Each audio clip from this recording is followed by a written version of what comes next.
Next,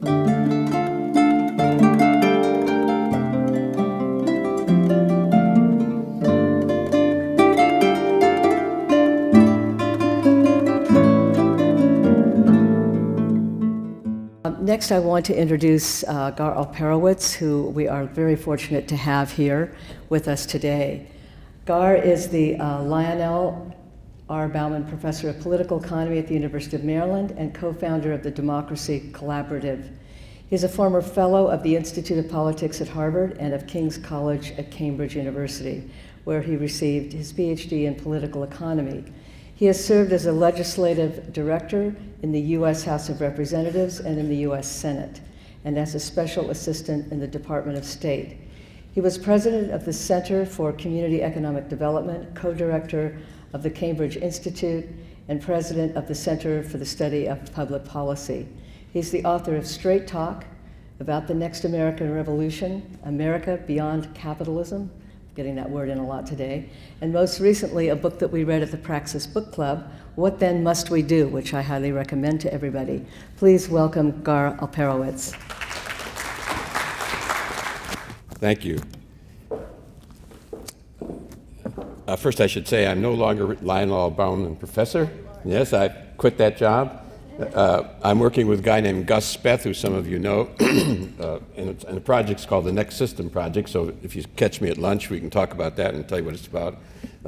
Lots of folks in this room are involved with it, Dave Corton here, for instance, trying to put the system question into a much broader audience, and what does it mean, and how do we change the system, what's that all about? So we can talk about that. I wear this historian's hat, and I want to suggest something about the last 10 years, maybe 8 years, that's happened in the United States. The word capitalism has not been a word that people in the environmental movement talked much about. Most progressives didn't talk about capitalism. The word was somehow kept to the side. There was a new economy movement, which many of us have been involved with. There's been an environmental movement, an ecological movement, but raising the word capitalism is something new. Now, that's really interesting that we are allowing ourselves to use that word. It means that we're beginning to see the problems as systemic, genuinely systemic, not simply issues. And that movement in the history of our thinking and acting needs to be noted. We are also beginning to say, what would it mean to change the system? Now, Naomi Klein didn't do that, if you read closely in her book. She talked about some things that might move in a new direction. She came close to it, but she talked about something's wrong with regulated capitalism. It's a very careful book. Read it carefully. She approaches it, and I think wisely made that decision. But she didn't include things she had used in other writings. You will find no nationalization of industry in that book. Elsewhere, she has talked about that as something that might be on the table. And I think the question, one way of addressing the thing I want to talk about today, is where will we be as we progress in our own development and acting over the next 8 to 10 years as we grasp the depth and strength of what it is we are about. That's very, very nasty stuff.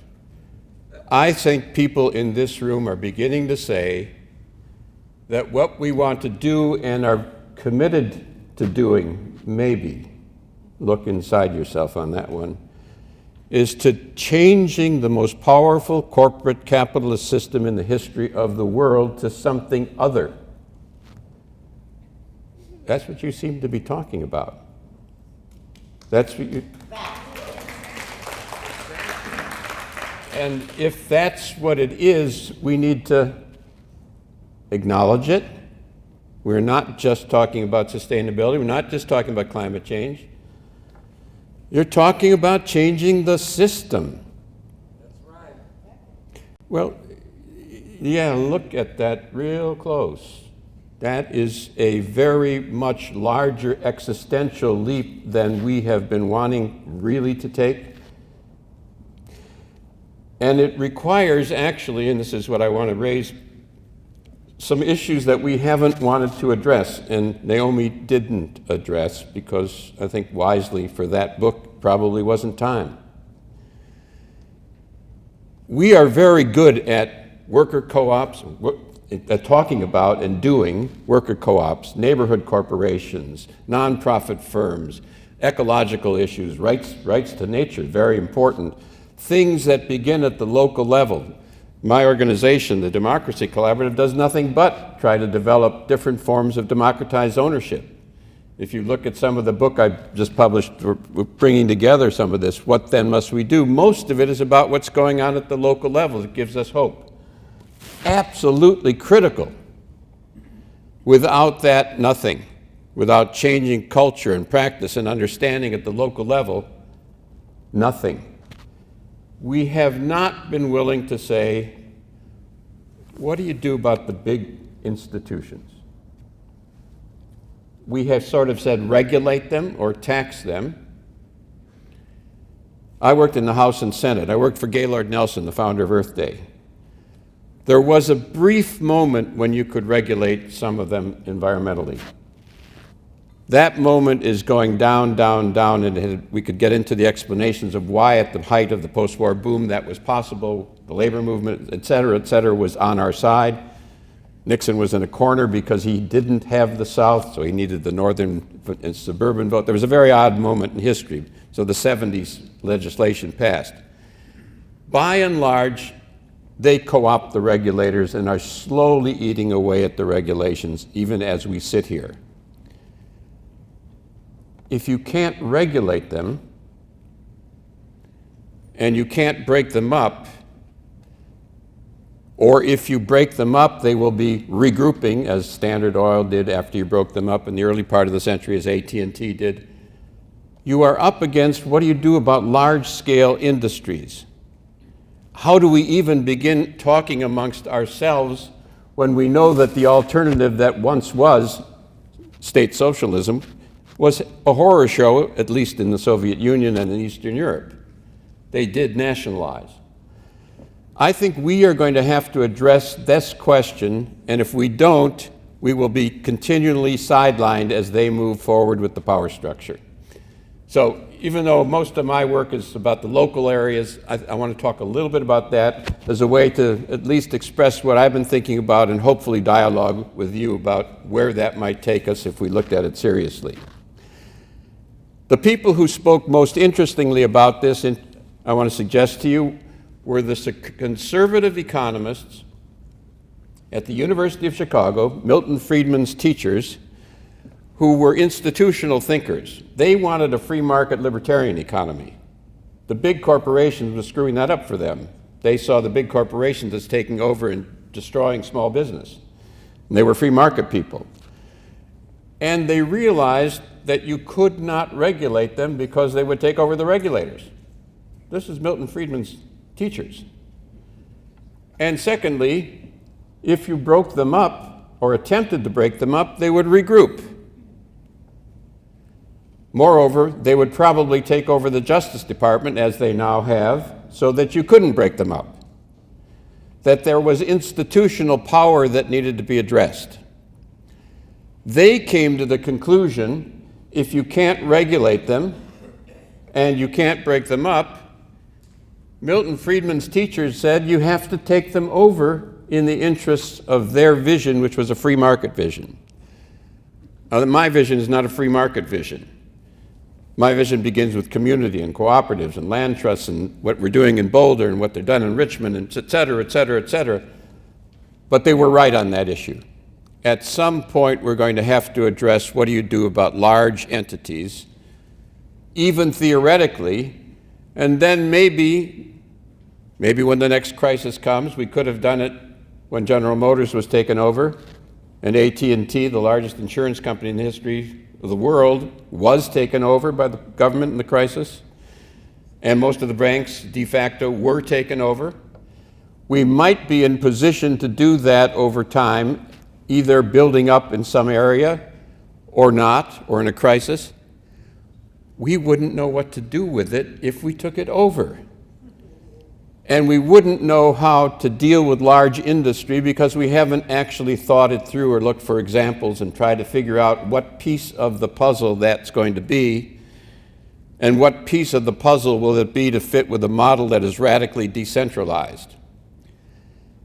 Those of you who like Fritz Schumacher's book, Small is Beautiful, how many have read it or think about it? Read part 4.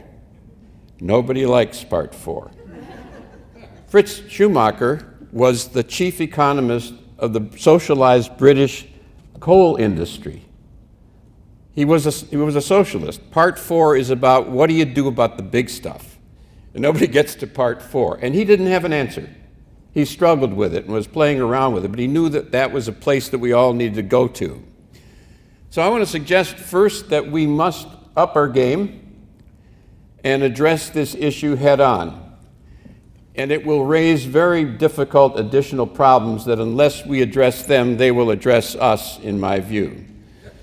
So for instance, if you don't deal with the large corporation, we work in Cleveland with the Cleveland Evergreen model, which you know about. But throughout the Middle West, corporations of that scale move on and eliminate the communities in which you were working yesterday. You built wonderful models, but the people go away because the jobs go away and the corporations make some location decision. And what you're trying to do doesn't get anywhere beyond that community because it's gone. You get fragments. Detroit lost 1 million people. Wonderful things have been done in Detroit now to try to build up. But 1 million people who were a part of that culture are gone. Where did they go? Because the corporation pulled out from under. That's one of the things. Here in San Francisco, the corporation is doing just the opposite. The housing values are going up, and the people who were parts of this community are being forced out. For gentrification is another way that that's done, by bringing in the executive center, what's going on in San Francisco. But all over the country, the same problem. Unless you can begin to stabilize jobs in specific communities, things like that happen to eliminate the base. They also are at the heart of the income distribution. As you know, the top 1% has gone from 10% of the income distribution over 30 years to 22%. Most of that has to do with who owns the corporations. You can't get at who's going to spend the money to make the economy go because you get Keynesian problems when you get radical redistribution. They are also at the heart of the political problem. If you go to Washington, that's who's running the show, the large corporate lobbyists. So we know that, and we're trying still to regulate and build up alternatives. Absolutely essential.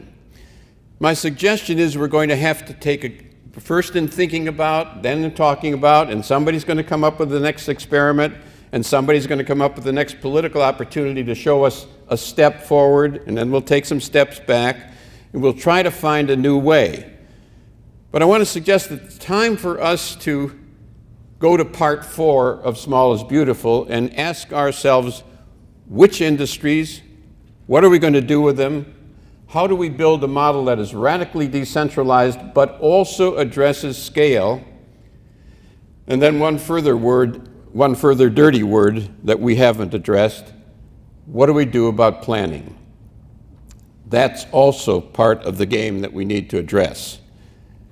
What does it take to actually manage an economy now, 300 million people, 318 million people, continental in scale?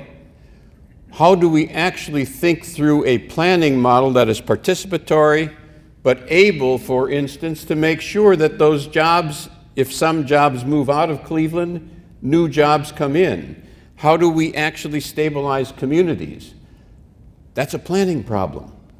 We haven't risen to that set of questions, and we certainly haven't done more than experimented in a few cities with participatory budgeting, let alone participatory planning. Yet those questions are on the table. Look at Mondragon. Look at Fagor.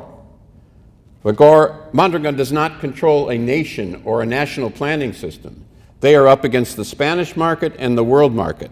And when that market goes down, that company went down. They've done wonderful things to rebuild and put together ways to take care of the workers and then selling, and now there are 300 jobs more. But unless we begin to think about what you do about an overall political economic system at the larger scale, we will not have answers to the problems we need to have, and particularly problems of sustainability. Large private corporations in a capitalist market must grow. They have to grow, because if they don't grow, the next guy will and take their market. Indeed, that's the pressure on worker cooperatives as well. Anything beyond very small scale, worker-owned companies, if they're up against each other and somebody puts in new technology that lowers the price, even though they would like to cooperate, they will begin to force the other person to do the same thing. Markets generate growth. And I'm suggesting we are going to have to struggle with these economic problems because they're at the heart of the growth issue. And the large corporation is at the heart of that as well. So to deal with that, you're going to have to begin to think about planning structures that can deal seriously with a non-growth, zero growth, or balanced growth economy. Not even on our horizon.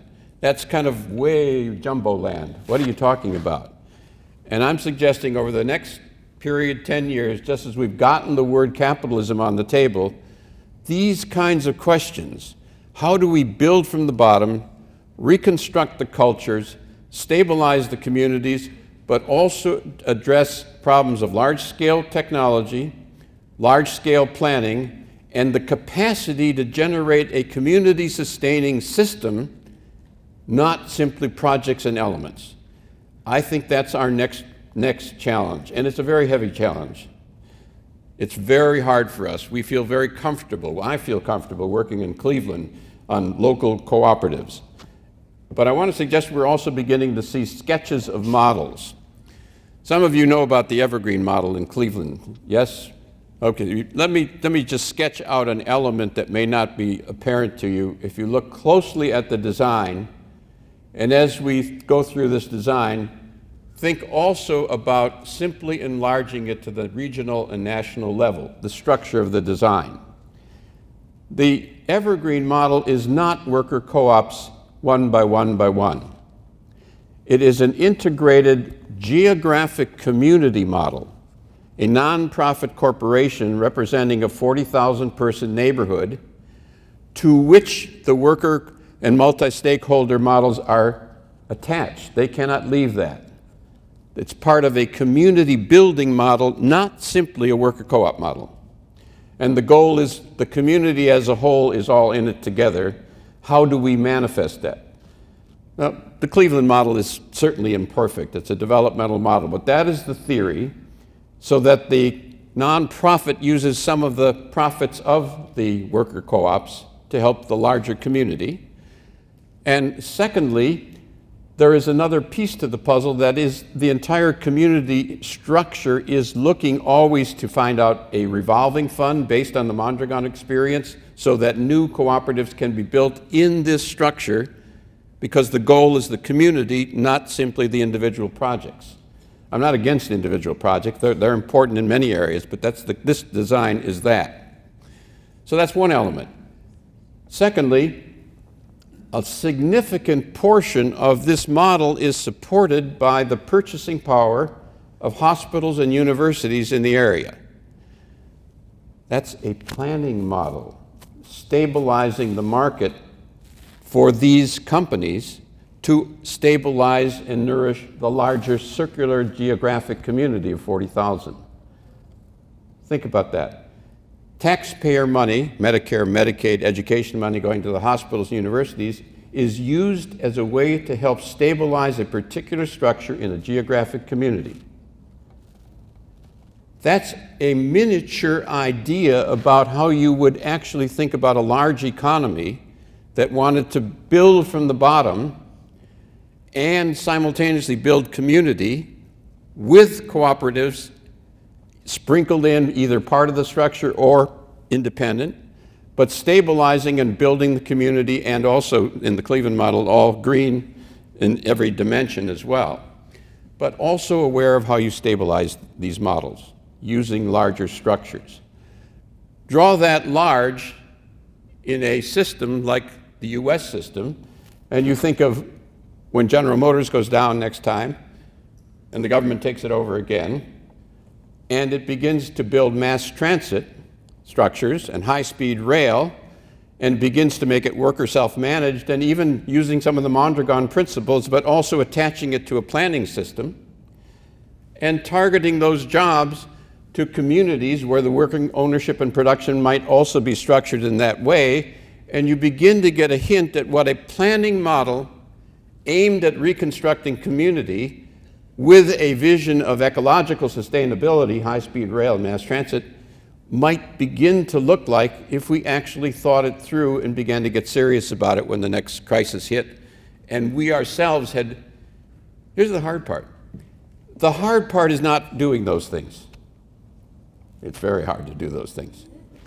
Much harder is for us to actually, who? Me? Us? I'm doing my co-op. We're not, what are you talking about? We're talking about what it is if you don't like corporate capitalism, and you don't like state socialism, and you want to change the system. And if that model doesn't make sense, what does? So I want to encourage this discussion, and it actually is the first time I've tried to open some of these issues in a larger conversation with friends who are doing the same kind of work we've been doing in Cleveland, to say this issue, these kinds of issues, I think are now right up against us, just as the word capitalism was and will be.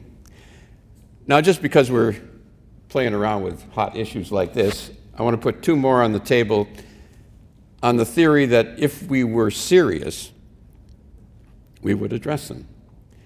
The first is pretty obvious. Everybody knows this, and nobody talks about it. If we actually are serious about changing the system, and if we were to build up over time, my gauge is what do we do for the next 30 years? What do we, and here's how I think about the question that was asked by, is it Mike Brown? The question is this: is it possible for us not to achieve everything? Might we establish enough so that what has been established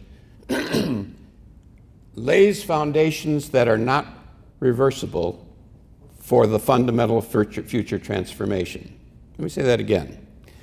I think the question is, over the next few decades, can we establish foundations that are not reversible so that the progress beyond can be achieved? That's how I think about how you change something like a system, and I offer it to you as maybe a way to think about all the experiments that are built up and the movement that's built up and the climate change movement and how we then go beyond that over time. So if you looked at that way of thinking about it, there's two other issues that I think are on the table for us now that I'm kind of opening up all these nasty questions. The first is the following. Everybody knows that the constitutional structure of the United States is a decaying monstrosity that has tied up Washington and is controlled by design by those who have wealth and power. That's the Madisonian design. The checks and balances were to stop us from doing things that we thought were done. That's no joke. That's what he was after. And anybody who, I mean, if you read, sideline, if you read Madison, read number 10. It reads exactly like Karl Marx. No joke. The problem is who's got the property, and the people will take it away from you if you're not careful. We've got the property, spread them out, and set up checks and balances. That is the design we live with, and it was by Madison's design. Now, it has some other pretty good elements to it, but it is preventing anything from happening. The representation structure of California and Rhode Island are the same in the Senate. Absolute violation of any theory of one person, one vote having the same power, and that's the design. So if we were serious about changing the system, sorry about that, we would actually begin thinking through some of these puzzles and problems and saying that's part of what our responsibility as well. Otherwise, the environmental, income distribution, racial distribution questions will not significantly change. Otherwise, we're going to lose. And one final one, just to kind of have fun with you today, because these are the problems I worry about all the time now. We tend to forget that we live in a continental system. It is a system of almost 3,000 miles in dimension. Now, you tell me, anybody out there, how we can have participatory democracy in a continental system of 318 million people. What does it mean? The scale question in the United States is extreme. Some people are, in fact, beginning to talk about regionalism. The New England region, for instance, the upper Northwest regions, but beginning to think about decentralization to regional scale, which are manageable for democratic processes, is also on the table. I think we may move faster on that one because people begin to sense that that's part of how you build culture and begin to deal with the environment in regions. But it's particularly important. One way to get a sense of how we ignore the problem of scale, how we don't even notice it. We compare ourselves with European countries all the time. You can drop Germany into Montana. Did you know that? That's the scale in which democracy operates in Europe. Here the idea is spread. Well, that was Madison's idea, spread them out, and then they can't get together. But the answer to that, I think, is clear. There were many attempts at regional reorganization, and ultimately I think that's on our plate as well. And we may be further along because many of the environmental issues are regional as well. So as I said earlier, I don't like to talk about this stuff. And I don't think people like to listen about this stuff. I feel much more at home at the community level, and I feel much more at home about how we've actually begun to build a movement over time that starts out the new economy movement, the environmental movement, the civil rights movement, how that movement part is part and parcel. None of the movements so far have actually addressed the system question. So let me just tell you a little story about this, and then I'll sit down and stop bothering you with these terrible problems. I had the privilege of working some with Martin Luther King in the 1960s, both on the anti-war questions and on some of the civil rights questions, but particularly when he began thinking about economic issues. And we were beginning to talk about neighborhood ownership and worker ownership and things like that. Martin Luther King progressed over his lifetime from talking about, and here's a critical issue, how to get into the system. That's what the civil rights movement is all about. Stop discriminating as we try to enter the system. Then when he got to the Poverty March and the Memphis fights and began addressing economic inequality and discrimination, he came to understand something different. That if you really wanted to deal with the problem, you were up against corporate capitalism and you had to change the system. He was explicit about it. I did a long article for this, it's on my website. He was in many different places, little noticed, that he began talking about socialism. And a democratic socialism, a community-based socialism, but somehow the word capitalism had to be addressed. I don't think he knew where that would go. I just think he knew, as people in this room seem to be aware more and more, that we are addressing capitalism. And if that is in fact the challenge, and if it is the new contribution that has been made, I think, by the new economy movement and the environmental movement together, is to see that issue as impossible to address unless it begins in community, but also impossible to address if that's where it stops. So I really want to say thank you to Gloria and to the Praxis Institute for opening this subject in a powerful way, and for giving all of us the chance to talk about some of the hard issues that we may actually solve over the next 10 years if we get serious. Thank you very much.